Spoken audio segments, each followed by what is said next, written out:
Hey everybody, I got a few questions about the quality of NDI playback video, particularly in the cases where you have a motion design material that's using a media layer to bring NDI feeds onto an actor using motion design. And this is usually caused by temporal anti-aliasing. So you can see a little bit of extra pixelation and shimmer, particularly where there's movement in a video. In fact, this is a YouTube playback on my computer. And if I move my mouse over there and scrub over the timeline, you can see in particular like the text over this thumbnail is really garbled as I move across. That text is perfectly clear on my screen. It's just that a video that we're looking at here is getting a little bit of extra pixelation, and the temporal anti-aliasing is interfering with the media.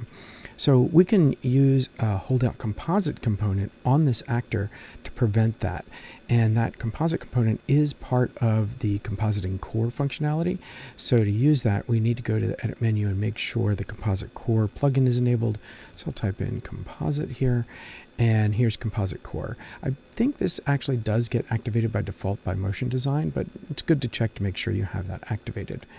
So with that activated, now we can go to our actor, in this case this rectangle, and add a component. And I'm going to type in the word hold, so I can select this holdout composite component.